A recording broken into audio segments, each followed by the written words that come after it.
ನಮಸ್ಕಾರ ಎಲ್ಲರಿಗೂ. ಮೊದಲನೇದಾಗಿ ನಾಗು9 ಭಕ್ತಿ ಸಮಾಚಾರ ಚಾನಲ್ಗೆ ಸ್ವಾಗತ. ಇವತ್ತಿನ ಸಂಚಿಕೆಯಲ್ಲಿ ಮನಿ ಮಂತ್ರ ವಿಷಯದಲ್ಲಿ ನಿಮ್ಮ ಮುಂದೆ ಇನ್ನೂ ಕೆಲವೊಂದು ಮನಿನ ಅಟ್ರಾಕ್ಟ್ ಮಾಡೋ ಟಿಪ್ಸ್ ಅಂತಾನೆ ಹೇಳ್ಬೋದು. ಅದು ಏನಂದ್ರೆ ಅದೃಷ್ಟ ತರುವ ಕೇಸರಿ, ಅಂದ್ರೆ ಅದೃಷ್ಟ ಕೇಸರಿ. ಏನಪ್ಪ ಇದು ಅದೃಷ್ಟ ಕೇಸರಿ ಅಂದ್ರೆ, ಈಗ ಸರ್ಟೈನ್ ಡೇಸ್ ಅಲ್ಲಿ ಹುಟ್ಟಿರೋರು, ಅಂದ್ರೆ ಎಲ್ಲರೂ ಒಂದೇ ಡೇಟ್ ಅಲ್ಲಿ ಅವ್ರ ಬರ್ತ್ ಡೇಟ್ ಅನ್ನೋದು ಎಲ್ಲರದು ಒಂದೇ ಇರೋದಿಲ್ವಲ್ಲ. ಸೊ ಒಬ್ಬೊಬ್ರದ್ದು ಒಂದೊಂದು ತಾರೀಕು ಇರುತ್ತೆ. ಈಗ 1ನೇ ತಾರೀಕಲ್ಲಿ ಹುಟ್ಟಿರೋರು ಏನು ಕ್ಯಾರಿ ಮಾಡಬೇಕು ಪರ್ಸಲ್ಲಿ ಮನಿ ಅಟ್ರಾಕ್ಟ್ಗೋಸ್ಕರ ಅಂದರೆ ಇನ್ನೂ ಮತ್ತಷ್ಟು ಹಣವನ್ನು ಅವ್ರು ಪಡೆಯೋದಕ್ಕೆ ದುಡಿತಾ ಇರ್ತಾರೆ. ಮನೆಯಲ್ಲಿರೋರು ಅಥವಾ ಯಾವುದೋ ಒಂದು ವ್ಯಾಪಾರ ಬಿಸ್ನೆಸ್ ಏನೇ ಆಗಿರಲಿ, ಇವರು ಮನಿನ ಇನ್ನೂ ಜಾಸ್ತಿ ಅಟ್ರಾಕ್ಟ್ ಮಾಡಬೇಕು ಅಂದರೆ ಅವರು ಒಂದು ವ್ಯಾಲೆಟಲ್ಲಿ ಏನೆಲ್ಲ ಕ್ಯಾರಿ ಮಾಡಬೇಕು ಅಂದರೆ, ಯಾವ ಡೇಟಲ್ಲಿ ಹುಟ್ಟಿರೋರು ಏನು ಕ್ಯಾರಿ ಮಾಡಿದ್ರೆ ಅವ್ರಿಗೆ ಬರುತ್ತೆ, ಲಕ್ ಸೆಟ್ ಆಗುತ್ತೆ. ಅದನ್ನು ಇಲ್ಲಿ ನಾವು ಅದೃಷ್ಟ ಕೇಸರಿ ಅಂದರೆ ಹಣವನ್ನು ಅಟ್ರಾಕ್ಟ್ ಮಾಡೋದಕ್ಕೆ ಏನನ್ನ ಕ್ಯಾರಿ ಮಾಡಿದ್ರೆ ಸಿಂಪಲ್ ಆಗಿ ಅಂತ ಟಿಪ್ಸ್ ವೈಸ್ ಹೇಳ್ತಾ ಇರೋದಿಲ್ಲಿ. ಸೊ ಇಲ್ಲಿ 1ನೇ ತಾರೀಕು ಹುಟ್ಟಿರೋರು ತಾಮ್ರದ ಕಾಯಿನು ಕ್ಯಾರಿ ಮಾಡಬೇಕು. 1 ಮತ್ತು 10, 19, 28 ಇದೆಲ್ಲ ಸೇರಿದ್ರೂ ನಮಗೆ 1 ಅಂತಲೇ ಬರುತ್ತೆ. ಸಿಂಗಲ್ ಡಿಜಿಟ್ ಕೌಂಟ್ ಮಾಡಿದ್ರೆ 1 ಬರುತ್ತೆ. ಸೊ 1ನೇ ತಾರೀಕು ಹುಟ್ಟಿರೋರೆಲ್ಲ ತಾಮ್ರದ ಕಾಯಿನ ಕ್ಯಾರಿ ಮಾಡಬೇಕು. ಯಾವುದಾದ್ರೆ ಒಂದು ಒಳ್ಳೆ ದಿನ ನೋಡಿಬಿಟ್ಟು ಅಥವಾ ಗುರುವಾರ ಪೂಜೆ ಮಾಡಿ ಅದನ್ನು ಸ್ವಚ್ಛವಾಗಿರೋ ನೀರಲ್ಲಿ ಅಥವಾ ಅರಿಶಿನ ನೀರಲ್ಲಿ ತೊಳೆದ್ಬಿಟ್ಟು ದೇವ್ರ ಮುಂದ್ಗಡೆ ಇಟ್ಬಿಟ್ಟು ಪೂಜೆ ಮಾಡಿ ನಿಮ್ಮ ಪರ್ಸಲ್ಲಿ ಕ್ಯಾರಿ ಮಾಡ್ಬೋದು. ತಾಮ್ರದ ಕಾಯಿನ್ ಕ್ಯಾರಿ ಮಾಡಬೇಕು ಇವರು. ಮತ್ತು ಇನ್ನು ಇಲ್ಲಿ 2ನೇ ತಾರೀಕು ಮತ್ತು 11ನೇ ತಾರೀಕು, 20ನೇ ತಾರೀಕು, 29ನೇ ತಾರೀಕು ಅಂದರೆ 29th ಹುಟ್ಟಿರೋರು ಸಿಲ್ವರ್ ಕಾಯಿನ್ನ ಕ್ಯಾರಿ ಮಾಡಬೇಕು ಕಂಪಲ್ಸರಿ. ಸಿಲ್ವರ್ ಕಾಯಿನ್ ಅದು ಸ್ಕ್ವೇರ್ ಇರ್ಬೋದು, ರೌಂಡ್ ಇರ್ಬೋದು. ನಿಮಗೆ ಚಿನ್ನದ ಅಂಗಡಿಗಳಲ್ಲಿ ಸಿಗ್ತಾ ಇರುತ್ತೆ, ಚಿನ್ನ ಬೆಳ್ಳಿ ಮಾರೋ ಅಂಗಡಿಗಳಲ್ಲಿ ಸಿಗುತ್ತೆ ಸಿಲ್ವರ್ ಕಾಯಿನ್. ಒಂದು ಚಿಕ್ಕ ಕಾಯಿನ್ ಬೇಕಿದ್ರು ಪರ್ಚೇಸ್ ಮಾಡಿ ಇಂಥವರು ಅದನ್ನು ಕ್ಯಾರಿ ಮಾಡಬೇಕು. ಯಾರು 2, 11, 20, 29 ಇಲ್ಲಿ ಡೆಸ್ಟಿನಿ ನಂಬರ್ ಇರೋರು ಸಹ ಇದನ್ನು ಕ್ಯಾರಿ ಮಾಡ್ಬೋದು. ಈಗ ನಿಮ್ಮ ಡೆಸ್ಟಿನಿ ನಂಬರು ಬೇಸ್ ಮಾಡಿಕೊಂಡ್ರೆ ಅದಕ್ಕೆ ಬೇರೆ ಟಿಪ್ಸೇ ಬರುತ್ತೆ. ಜೊತೆಗೆ ಇದನ್ನು ಕ್ಯಾರಿ ಮಾಡಿದ್ರೂ ಒಳ್ಳೆ ರಿಸಲ್ಟು ಕೊಡುತ್ತೆ ಅವ್ರಿಗೆ. ಇಲ್ಲಿ ಬರ್ತ್ ಡೇಟ್ನ ಬೇಸ್ ಮಾಡ್ಕೊಂಡು ನಾವು ಹೇಳ್ತಾ ಇರೋದ್ರಿಂದ ಪರ್ಟಿಕ್ಯುಲರ್ಲಿ 2, 11, 20, 29 ಹುಟ್ಟಿರೋರು ಸಿಲ್ವರ್ ಕಾಯಿನ್. ಮತ್ತು 3ನೇ ತಾರೀಕು, 12ನೇ ತಾರೀಕು, 21ನೇ ತಾರೀಕು, 30ನೇ ತಾರೀಕು ಯಾವ್ದು ತಗೊಂಡ್ರೂ 3 ಬರುತ್ತೆ. ಸೊ ಇವರು ಏನು ಮಾಡಬೇಕು ಅಂದರೆ ಇಲ್ಲಿ ಕವಡನ ಕ್ಯಾರಿ ಮಾಡಬೇಕು. ಎಷ್ಟು? 5 ಕವಡನ ತಗೋಬೇಕು. ಯಾವ ಕವಡ? ಯೆಲ್ಲೋ ಕಲರ್ ಇರುತ್ತಲ್ವ, ಹಳದಿ ಕಲರ್ ಕವಡವನ್ನು 5 ಇವರು ಕ್ಯಾರಿ ಮಾಡಬೇಕು. ಸೇಮ್ ಪ್ರಾಸೆಸ್ ತಗೊಂಬರಬೇಕು. ಅದು ಗ್ರಂಥಿಗೆ ಅಂಗಡಿಗಳಲ್ಲಿ ಸಿಗ್ಬೋದು ಅಥವಾ ನೀವು ಈಗಾಗಲೇ ಮನೆಯಲ್ಲಿ ಗ್ಯಾದರ್ ಮಾಡಿ ಇಟ್ಟಿರ್ಬೋದು, ಪೂಜೆಗಂತ ಬಳಸ್ತಾ ಇರ್ಬೋದು. ಅಂಥದ್ದೊಂದು ಕವಡನ ಅಂದರೆ ಹಳದಿ ಕಲರ್ ಕವಡ 5 ತಗೊಬೇಕು. ಪೂಜೆ ಮಾಡಿಬಿಟ್ಟು ಗುರುವಾರ ಒಳ್ಳೆ ಟೈಮ್ ನೋಡ್ಕೊಂಡು ಪೂಜೆ ಮಾಡಿ ನಿಮ್ಮ ಪರ್ಸಲ್ಲಿ ಕ್ಯಾರಿ ಮಾಡ್ಬೋದು ಇದನ್ನು. ಅಥವಾ ಒಂದು ಕವರಲ್ಲಿ ಬೇಕಿದ್ರೂ ಲಾಕ್ ಮಾಡ್ಬೋದು. ಒಂದು ಚಿಕ್ಕದು ಕಾಟನ್ ಬ್ಯಾಗ್ ಥರ ಹೊಲ್ಕೊಳ್ಳಿ ನೀವೇ, ಬಟ್ಟೆ ಬ್ಯಾಗ್ನ ನೀವೇ ಪ್ರಿಪೇರ್ ಮಾಡ್ಕೊಳ್ಳಿ. ಅಂಥದ್ರಲ್ಲಿ ಅದನ್ನು ಹಾಕಿಬಿಟ್ಟು ಗಂಟು ಕಟ್ಕೊಳ್ಳಿ ಅಥವಾ ಪೇಪರಲ್ಲಿ ಸುತ್ಕೊಳ್ಳಿ. 5 ಒಂದು ಕವಡನ ಕ್ಯಾರಿ ಮಾಡಬೇಕು. ಮತ್ತು 4ನೇ ತಾರೀಕು, 13ನೇ ತಾರೀಕು, 22ನೇ ತಾರೀಕು ಅಥವಾ 31ನೇ ತಾರೀಕು ಹುಟ್ಟಿರೋರು 2 ಚಕ್ಕೆ ಅಂದರೆ ಸಿನಮನ್. ನಮಗೆ ಚಕ್ಕೆ ಎಲ್ಲರ ಮನೆಯಲ್ಲಿ ಅವೈಲಬಲ್ ಇರುತ್ತಲ್ವ. ಸೊ 2 ಚಕ್ಕೆ ಕ್ಯಾಶುವಲ್ ಆಗಿ ಹಣವನ್ನು ಚೆನ್ನಾಗಿ ಅಟ್ರಾಕ್ಟ್ ಮಾಡುತ್ತೆ. ಅದರಲ್ಲಿ 4ನೇ ತಾರೀಕು ಹುಟ್ಟಿರೋರು ಈ 13, 22, 31ನೇ ತಾರೀಕು ಹುಟ್ಟಿರೋರು 2 ಚಕ್ಕೆ ಪೀಸ್, ಒಂದಿಷ್ಟಿಷ್ಟು ಉದ್ದ ಇರೋ ಚಕ್ಕೆ ಪೀಸ್ನ 2 ಒಂದು ಕವರಲ್ಲಿ ಹಾಕ್ಕೊಳ್ಳಿ ಅಥವಾ ಹಾಗೆ ಡೈರೆಕ್ಟಾಗಿ ಹಾಕ್ಕೋಬೋದು ನಿಮ್ಮ ಒಂದು ವ್ಯಾಲೆಟಲ್ಲಿ, ಪರ್ಸಲ್ಲಿ. ಓಕೆ, ಅದು ಗುಡ್ ಸ್ಮೆಲ್ ಬರುತ್ತೆ. ನಾವು ಹಣವನ್ನು ಇಡೋದು, ಜಮಾ ಮಾಡೋದು, ತೆಗೆಯೋದು ಮಾಡುವಾಗೆಲ್ಲ ನಮಗೆ ಒಳ್ಳೆ ಪಾಸಿಟಿವ್ ಎನರ್ಜಿ ಕೊಡುತ್ತೆ. ಯಾರೆಲ್ಲ ಕ್ಯಾರಿ ಮಾಡ್ಬೋದು, ಎಲ್ಲರೂ ಬೇಕಿದ್ರೂ ಈ ಒಂದು ಸಿನಮನ್ನ ಕ್ಯಾರಿ ಮಾಡ್ಬೋದು. ಅದರಲ್ಲಿ 4ನೇ ತಾರೀಕು ಹುಟ್ಟಿರೋರ್ಗಂತೂ ಒಳ್ಳೆ ರಿಸಲ್ಟ್ ಕೊಡೋವಂಥದ್ದು. ಈಗ 5, 14, 23 ಇದನ್ನು ತಗೊಂಡ್ರು ಅಷ್ಟೇ 5 ಯಾಲಕ್ಕಿನ ಇವರು ಕ್ಯಾರಿ ಮಾಡಬೇಕು. 5ನೇ ತಾರೀಕು, 14ನೇ ತಾರೀಕು, 23ನೇ ತಾರೀಕು ಹುಟ್ಟಿರೋರು 5 ಏಲಕ್ಕಿನ ಚೆನ್ನಾಗಿರೋದು, ಒಂದು ದೊಡ್ಡ ಸೈಜ್ ಅಂದರೆ ಮೀಡಿಯಮ್ ಸೈಜ್ ಇರೋ ಏಲಕ್ಕಿ ತಗೊಳ್ಳಿ. ಗ್ರೀನ್ ಕಲರ್ ಇರೋದು, ಅದು ಚೆನ್ನಾಗಿ ಹೆಲ್ದಿ ಆಗಿರಬೇಕು, ಡ್ರೈ ಆಗಿರಬಾರ್ದು ಅಂಥ ಒಂದು ಏಲಕ್ಕಿನ, ಅಂದರೆ ಓಪನ್ ಆಗೋಗಿರೋದು ಅಂಥವು ಬೇಡ, ಚೆನ್ನಾಗಿರಬೇಕು. 5 ಏಲಕ್ಕಿನ ತಗೊಂಡು ಸೇಮ್ ಪ್ರಾಸೆಸ್ ಪೂಜೆ ಮಾಡಿ ಧೂಪ ತೋರಿಸಿ ಅದಕ್ಕೆ ಧೂಪವನ್ನು ತೋರಿಸ್ಬಿಟ್ಟು ನಿಮ್ಮ ಸ್ಮರಣೆ ಸಂಕಲ್ಪ ಎಲ್ಲ ಹೇಳ್ಕೊಂಡು, ನನ್ನ ಹತ್ರ ಹಣ ಯಾವಾಗಲೂ ಹರಿದು ಬರಬೇಕು, ನನ್ನ ಹತ್ರ ನನಗೆ ಬೇಕಾಗಿರೋ ಒಂದು ವಿಷಯಗಳಿಗೆಲ್ಲ ಹಣ ಯಾವಾಗಲೂ ನನ್ನ ಹತ್ರ ಸ್ಟಾಕ್ ಇರಬೇಕು, ಈ ರೀತಿ ನಿಮ್ಮ ವಿಶ್ ಏನಿದೆ ಅದನ್ನು ಹೇಳ್ಕೊಂಡು ನಿಮ್ಮ ಒಂದು ವ್ಯಾಲೆಟಲ್ಲಿ ಇಟ್ಕೋಬೋದು. ಗುರುವಾರ ಎಲ್ಲರಿಗೂ ಸೇಮ್ ಡೇ ಬಟ್ ಇಲ್ಲಿ ಮತ್ತೆ 6ನೇ ತಾರೀಕು ಅಥವಾ 15, 14 ಹುಟ್ಟಿರೋರು ಇಲ್ಲಿ ಗೋಮತಿ ಚಕ್ರ ತಗೊಬೇಕು. ಇವರು 6ನೇ ತಾರೀಕು, 15ನೇ ತಾರೀಕು, 14ನೇ ತಾರೀಕು ಗೋಮತಿ ಚಕ್ರವನ್ನು ಕ್ಯಾರಿ ಮಾಡಬೇಕು. ಎಷ್ಟು ಗೋಮತಿ ಚಕ್ರವನ್ನು ಕ್ಯಾರಿ ಮಾಡಬೇಕು ಅಂದರೆ 6. ಅವರು ಡೇಟ್ ಆಫ್ ಬರ್ತ್ ಯಾವ ಡೇಟ್ ಇದೆಯೋ ಅಷ್ಟೇ ಗೋಮತಿ ಚಕ್ರವನ್ನು ಇವರು ಕ್ಯಾರಿ ಮಾಡಬೇಕು. ಎಲ್ಲರಿಗೂ ಈಕ್ವಲ್ ಬರೋದಿಲ್ಲ. ಇವರು 1 ತಗೊಂಡಿರೋರು ತಾಮ್ರದ ಕಾಯಿನು 1 ಆಯಿತು, ಇಲ್ಲಿ 2ಗೆ ಸಿಲ್ವರ್ ಕಾಯಿನ್ ಆಯಿತು. 3ನೇ ತಾರೀಕು ಹುಟ್ಟಿರೋರಿಗೆ ಯೆಲ್ಲೋ ಕವಡ ಅಂದರೆ ಹಳದಿ ಕಲರ್ ಇರೋ ಕವಡಗಳು 5 ತಗೊಬೇಕು. 4ನೇ ತಾರೀಕು ಹುಟ್ಟಿರೋರು ಚಕ್ಕೆ ಸಿನಮಾನ್ ತಗೊಬೇಕು. ಮತ್ತು 5ನೇ ತಾರೀಕು ಹುಟ್ಟಿರೋರು 5 ಏಲಕ್ಕಿ ತಗೋಬೇಕು. ಇಲ್ಲಿ ಈಕ್ವಲ್ ಆಗಿ ಬಂದಿರೋದಂದರೆ 5ನೇ ತಾರೀಕು ಹುಟ್ಟಿರೋರಿಗೆ 5 ಏಲಕ್ಕಿ, 6ನೇ ತಾರೀಕು ಹುಟ್ಟಿರೋರಿಗೆ 6 ಗೋಮತಿ ಚಕ್ರ. ಅವ್ರ ಬರ್ತ್ ಡೇಟಲ್ಲೇ ಅವ್ರಿಗೆ ನೆನಪಿರುತ್ತೆ ಎಷ್ಟು ಏನು ತಗೊಬೇಕಂತ. ರಿಪೀಟ್ ಮಾಡಿ ನೋಡಿ, ಕನ್ಫ್ಯೂಸ್ ಆಗಬೇಡಿ. ಎಲ್ಲವನ್ನೂ ಬೇಕಿದ್ರೂ ನೀವು ವ್ಯಾಲೆಟಲ್ಲಿ ಇಟ್ಕೋಬೋದು. ಅಷ್ಟೊಂದು ಸ್ಪೇಸು ಅಷ್ಟೊಂದೆಲ್ಲ ನಾವು ಎಲ್ಲರೂ ಕ್ಯಾರಿ ಮಾಡೋಕ್ಕಾಗಲ್ಲ. ಹಾಗಾಗಿ ಪರ್ಟಿಕ್ಯುಲರಾಗಿ ಈ ಡೇನಲ್ಲಿ ಹುಟ್ಟಿರೋರು ಏನೆಲ್ಲ ತಗೊಂಡ್ರೆ ಅವ್ರಿಗೆ ಬೆನಿಫಿಟ್ ಆಗುತ್ತೆ ಅನ್ನೋದು ಇಲ್ಲಿ ಚರ್ಚೆ ಮಾಡ್ತಾ ಇರೋದು. ಸೊ ಇನ್ನು 7ನೇ ತಾರೀಕು ವಿಷಯಕ್ಕೆ ಬಂದರೆ 7, 16, 25 ಹುಟ್ಟಿರೋರು ನವಿಲಿಗೆರೆ.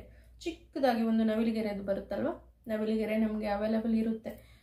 ಒಂದು ಜಾತ್ರೆ ಅಥವಾ ಸ್ಪೆಸಿಫಿಕ್ ಆಗಿ ಈಗ ಆನ್ಲೈನಲ್ಲೆಲ್ಲ ಸಿಗುವಂಥದ್ದು ನವಿಲಿಗೆರೆಯನ್ನು ಒಂದನ್ನು ಚಿಕ್ಕದನ್ನು ಪರ್ಚೇಸ್ ಮಾಡಿ ಇಟ್ಕೊಳ್ಳಿ. ಓಕೆ, ಇವರು ನವಿಲಿಗೆರೆ ಸೇಮ್ ಪ್ರಾಸೆಸ್. ಪೂಜೆ ಮಾಡಬೇಕು, ಧೂಪ ತೋರಿಸ್ಬೇಕು. ನೀವು ಗಮನಿಸಿರ್ತೀರ, ಈ ಧೂಪವನ್ನು ಹಾಕೋದು ಅಂಗಡಿಗಳಲ್ಲಿ, ವ್ಯಾಪಾರಸ್ಥರ ಅಂಗಡಿಗಳಲ್ಲಿ ಧೂಪ ಸಾಯಂಕಾಲ ಆದರೆ ಧೂಪ ಹಾಕ್ತಾ ಇರ್ತಾರೆ. ಕೆಲವರು ಈ ಒಂದು ನವಿಲಿಗೆರೆ ಸಮೇತನೂ ಧೂಪ ಹಾಕೋದನ್ನು ನಾವು ಗಮನಿಸಿರ್ತೀವಿ. ಸೊ ಅದೆಲ್ಲ ಒಳ್ಳೇದಕ್ಕೆ ಅಂತಾನೆ, ನೆಗೆಟಿವ್ ಎನರ್ಜಿ ಅವಾಯ್ಡ್ ಆಗಿ ಪಾಸಿಟಿವ್ ಎನರ್ಜಿನ ಅಟ್ರಾಕ್ಟ್ ಮಾಡೋದಕ್ಕೆ, ಜೊತೆಗೆ ವೆಲ್ತ್ನ ಅಟ್ರಾಕ್ಟ್ ಮಾಡೋದಕ್ಕೆ ಇಲ್ಲಿ. ಸೊ ಹಾಗಾಗಿ 7ನೇ ತಾರೀಕು ಹುಟ್ಟಿರೋರು ನವಿಲಿಗೆರೆಯನ್ನು ಕ್ಯಾರಿ ಮಾಡಬಹುದು. ಈಗ 8ನೇ ತಾರೀಕು ಹುಟ್ಟಿರೋರ ವಿಷಯಕ್ಕೆ ಬರೋಣ. 8, 17, 26 ಇವರು ಬಂದ್ಬಿಟ್ಟು ಕವಡೆನೇ ಎತ್ಕೊಬೇಕು. ಆದರೆ ಯಾವ ರೀತಿ ಕವಡೆ ಇವರು ಎತ್ಕೊಬೇಕು? 5 ಕವಡೆನೇ ಎತ್ಕೊಬೇಕು ಇವರು. ಆದರೆ ಕಪ್ಪು ಕವಡೆನ ಕ್ಯಾರಿ ಮಾಡಬೇಕು ಇವರು.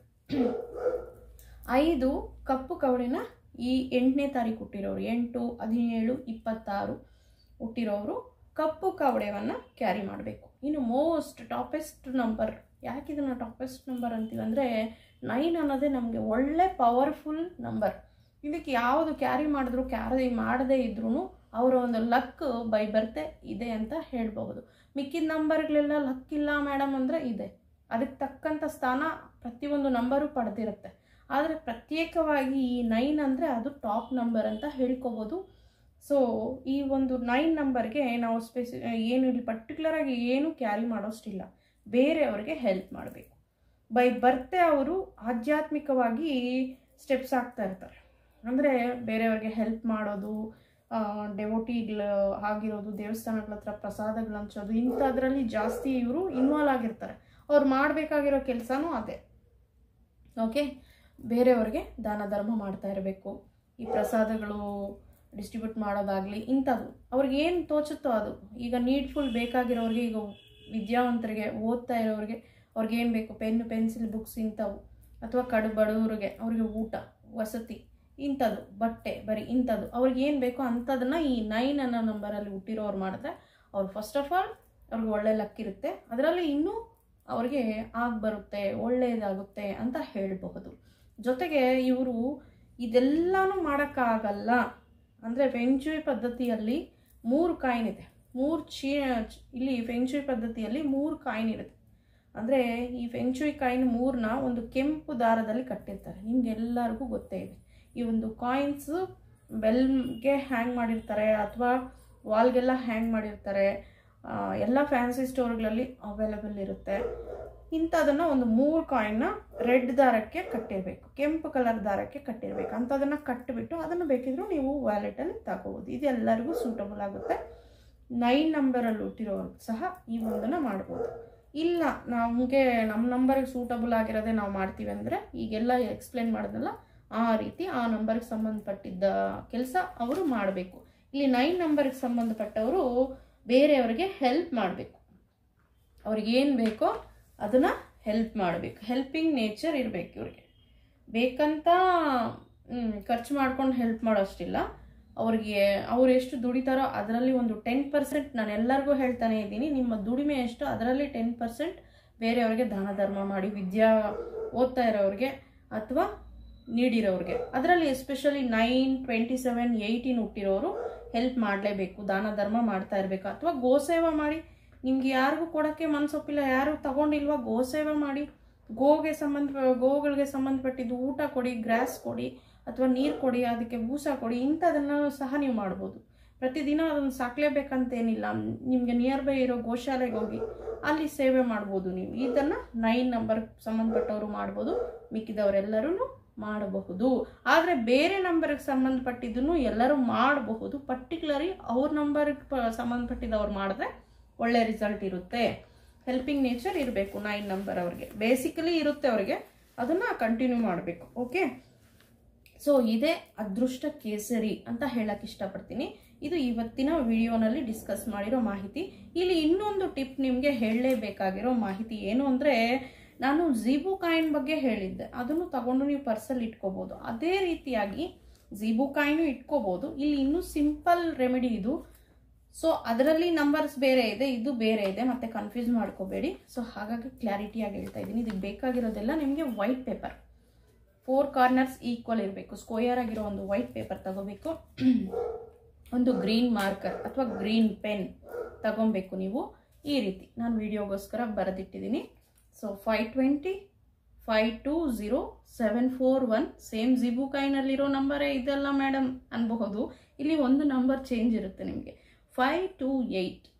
ಆ್ಯಕ್ಚುಲಿ ನಮಗೆ ಝೀಬು ಕಾಯಿನಲ್ಲಿ ಇಲ್ಲಿ 520 ಇದೆ, 741 ಇದೆ, ಟಾಪಲ್ಲಿ 808 ಇರುತ್ತೆ, ಗಮನಿಸಿರಬಹುದು.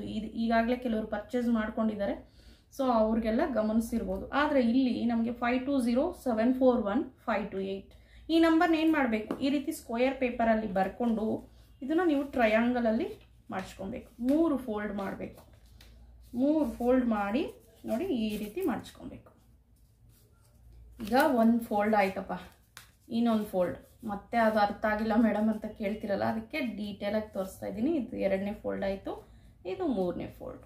ನೀವು ಚಿಕ್ಕ ಪೀಸ್ ಬೇಕಿದ್ರೂ ತಗೋಬೋದು. ಈಗ ಇದನ್ನ ಏನು ಮಾಡಬೇಕು, ನಿಮ್ಮ ಒಂದು ವ್ಯಾಲೆಟಲ್ಲಿ ಕ್ಯಾರಿ ಮಾಡಬೇಕು. ಪ್ರತಿನಿತ್ಯ ಮಾಡ್ಕೋಬೋದು.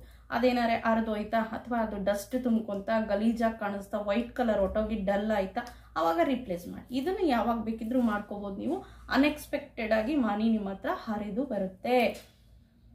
ಡೆಫಿನೆಟ್ಲಿ ಅಂದರೆ ನೀವು ನಂಬಬೇಕು, ಯೂನಿವರ್ಸ್ಗೆ ಕನೆಕ್ಟ್ ಆಗಬೇಕು, ನಿಮ್ಮ ವಿಶ್ನ ಹೇಳ್ಕೊಬೇಕು, ನನಗಿಷ್ಟು ಅಮೌಂಟ್ ಬೇಕು ಅಂತ ಈ ಒಂದು ನಂಬರ್ ಬರೆಯೋಕ್ಕೆ ಮೊದಲು ನಿಮ್ಮ ಮನಸ್ಸಲ್ಲಿ ಹೇಳ್ಕೊಂಡು ಗ್ರೀನ್ ಪೆನ್ ಅಥವಾ ಗ್ರೀನ್ ಮಾರ್ಕರ್ ತಗೊಂಡು ಈ ರೀತಿ ಬರ್ಕೊಬೇಕು. 520 741 528 ಈ ರೀತಿ ಬರ್ಕೊಬೇಕು. ಇದಕ್ಕೆ ಯಾವುದೇ ರೀತಿ ಶೇಪ್ ಇಲ್ಲ, ಸ್ಕ್ವೇರ್ ಪೇಪರ್, ವೈಟ್ ಪೇಪರ್, ಕೇವಲ ವೈಟ್ ಪೇಪರ್, ಮತ್ತು ಇಲ್ಲಿ ಲೈನ್ಸ್ ಇರೋದು ತಗೋಬಾರ್ದು. ಇದನ್ನು 3 ಫೋಲ್ಡ್ ಮಾಡಬೇಕು. 3 ಟ್ರಯಾಂಗಲ್ಸ್ ಮಾಡಿ ಈ ರೀತಿ ಟ್ರಯಾಂಗಲ್ ಬರಬೇಕು. ಮತ್ತೆ ಹೆಂಗಾದರೂ ಇಟ್ಕೋಬೋದು, ಹಿಂಗೆ ಹಿಂಗೆ ಹಿಂಗೆ ಹೆಂಗೆ ಮಾಡಿದ್ರು ಟ್ರಯಾಂಗಲ್. ಇದನ್ನು ನಿಮ್ಮ ಒಂದು ವ್ಯಾಲೆಟಲ್ಲಿ ಕ್ಯಾರಿ ಮಾಡಬೇಕು ಪ್ರತಿದಿನ. ಈ ರೀತಿನೂ ಮಾಡ್ಬೋದು. ನಿಮಗೆ ಮನಿ ಅನ್ನೋದು ಅಟ್ರಾಕ್ಟ್ ಮಾಡೋ ಕೆಪಾಸಿಟಿ ನಿಮ್ಮ ಹತ್ರ ಇದೆ ಅಂತ. ಇದೇ ಇವತ್ತಿನ ಟಿಪ್ಸ್. ಈ ಒಂದು ಎಲ್ಲ ಟಿಪ್ಸ್ ನಿಮಗೆ ಒಳ್ಳೆ ಯೂಸ್ಫುಲ್ ಮಾಹಿತಿ ಅಂತ ನಾನು ಅನ್ಕೊತಾ ಇದ್ದೀನಿ. 4 ಜನಕ್ಕೆ ಇದರ ಅವಶ್ಯಕತೆ ಇರುತ್ತೆ, ಡೆಫಿನೆಟ್ಲಿ ಇರುತ್ತೆ. ಎಲ್ಲರಿಗೂ ಎಲ್ಲ ಮಾಹಿತಿ ಗೊತ್ತಿರೋದಿಲ್ಲ. ಸೊ ಅವರಿಗೆ ಏನು ಮಾಹಿತಿ ಬೇಕು ಅಂತ ಅವ್ರು ಕಾಯ್ತಾ ಇರ್ತಾರೆ, ಅಥವಾ ಹಣನ ಅಟ್ರಾಕ್ಟ್ ಮಾಡೋದು ಹೇಗೆ ಅಂತ ಸತಮತ ಆಗೋಗ್ತಾ ಇರ್ತಾರೆ, ಕನ್ಫ್ಯೂಷನ್ ಮೈಂಡ್ ಕ್ರಿಯೇಟ್ ಮಾಡ್ಕೊಂಡಿರ್ತಾರೆ. ಅಂಥವ್ರಿಗೆ ನಮ್ಮ ವೀಡಿಯೋಸ್ನ ಫಾರ್ವರ್ಡ್ ಮಾಡಿ. ನಿಮ್ಗೆ ಗೊತ್ತಿರೋರಿಗೆಲ್ಲ ನಮ್ಮ ಒಂದು ಚಾನಲ್ನ ಸಬ್ಸ್ಕ್ರೈಬ್ ಮಾಡ್ಕೊಳ್ಳೋಕ್ಕೆ ಹೇಳಿ. ಈ ಥರ ಒಳ್ಳೆ ಒಳ್ಳೆ ಟಾಪಿಕ್ಸ್ ನಿಮ್ಮ ಮುಂದೆ ಬರ್ತಾ ಇರುತ್ತೆ. Thank you for watching.